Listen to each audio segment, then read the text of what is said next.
لو تحبوا تعملوا القطايف وتطلع معاكم بالقرمشة والجمال ده يبقى انتوا في المكان الصح. النهاردة هنعمل قطايف ناجحة 100% من أول مرة.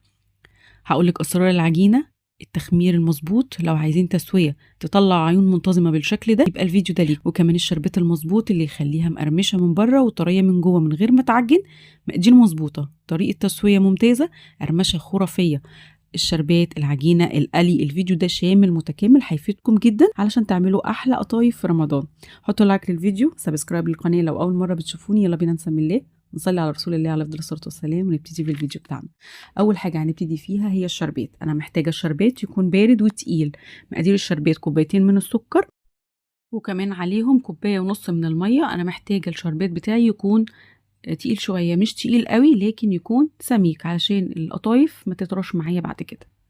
هنقلب تقليبة بسيطة جدا وبالراحة، ونرفع الشربات على النار لحد ما يغلي. وأول ما يغلي هيطلع ريمة، نبدأ إن احنا نشيلها علشان الشربات يطلع معانا صافي ونقي.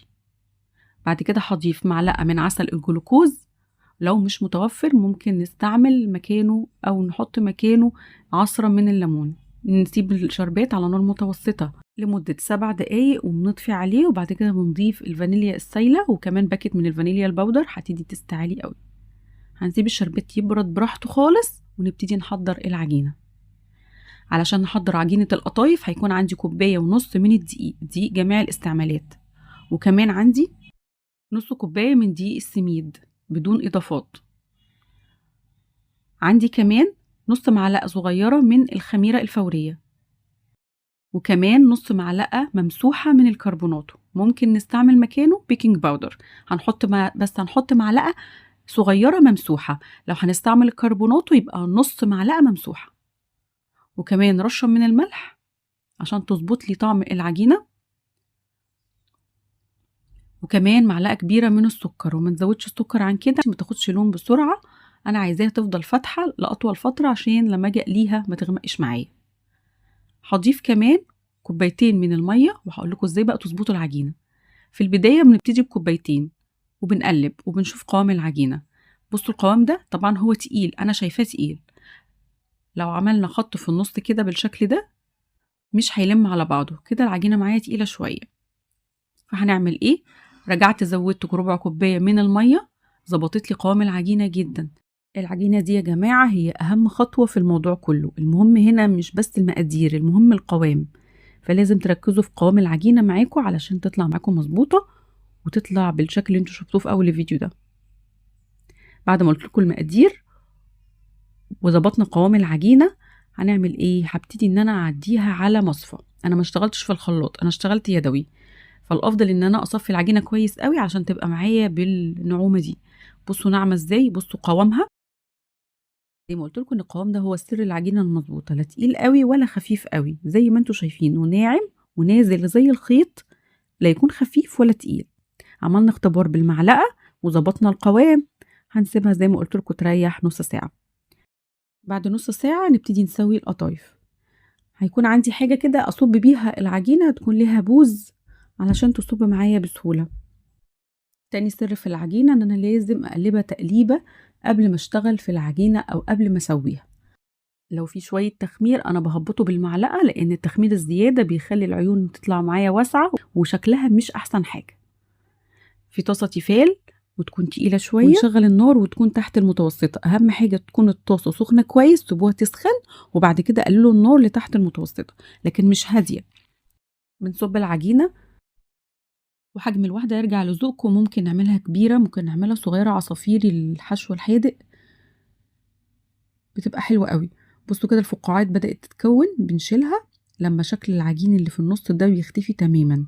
نشيلها من الطاسة. بصوا طرية ازاي، فاتحة واخدة اللون الذهبي الصح. الحواف الفاتحة دي تعرفك انك ماشية صح عجينة وتسوية. هنكمل الكمية كلها ونظبط درجة الحرارة. لو درجة الحرارة ارتفعت شوية نقدر نوطي النار. المهم القطايف لا عايزة نار عالية زيادة عن اللازم تنشفها وتحرقها معايا، ولا منخفضة ما تخليهاش تعمل البابلز دي. طراوة، القوام المظبوط، اللون الذهبي الفاتح الجميل. بصوا البابلز منتظمة ازاي، مش واحدة كبيرة واحدة صغيرة. لون مثالي وقوام مثالي. بعد الفيديو ده اعتقد ان عمر القطايف ما هتفشل معاكم تاني ابدا. مننساش طبعا بنطلع كل قطعة أو كل واحدة قطايف نحطها في فوطة مطبخ ونلفها كويس لحد ما تطرى وتاخد القوام الصح، ما تسيبهاش مكشوفة عشان ما تنشفش. بينا نحشي القطايف بتاعتنا بقى عشان نحطها في الشربات واوريكم شكلها الخطير. اول حاجه انا عندي هنا حشوه بسيطه جدا من جوز هند والزبيب، بنحط بالكميات اللي احنا عايزينها وبنحط كمان معلقتين من الشربات تمسك الحشوه شويه وكمان طعمها بيبقى حلو قوي. معلقتين شربات على الحشوه بتخلي الحشوه جميله. هبتدي احشي بقى كل واحده وما نملاش القطعه قوي عشان ما تفتحش معايا، وبرده مهما مليته والله عمرها ما هتفتح معاكم لو انتوا بتحشوها ولا انتوا بتقلوها. بصوا شكلها تحفة قوي. طبعا الحجم زي ما اتفقنا بيرجع لنا، عايزين اكبر عايزين اصغر اللي تفضلوه. بصوا بتتقفل معايا بكل سهولة ازاي، ما شققتش معايا وكانت سهلة في القفل جدا. المهم ان احنا نغطيها بعد التسوية وما نحطش واحدة فوق واحدة عشان ما تلزقش في بعض. مهم جدا طبعا لو احنا عاملين كمية كبيرة ما نشيلهاش في الفريزر عجين، لا بنحشيها وبنفرزها في كيس ونحطها في الفريزر. في طاسة يكون الزيت معانا سخن بننزل بالقطايف، واول ما ننزل بالكميه بنهدي النار بنخليها متوسطه عشان انا عايزاها تقرمش، لان لو سبت النار عاليه هتاخد لون بسرعه وتكون طريه، هيكون قلبها لسه معجن شويه ومش هتكون مقرمشه معايا. فبنهدي النار شويه خليها متوسطه علشان تاخد اللون الجولدن المحبوب اللي بنحبه كلنا وكمان تقرمش. انا عايزاكم ما تستعجلوش في خطوه القلي، سيبوها تاخد وقتها في الزيت علشان تاخد اللون التحفه اللي انتوا شايفينه دوت.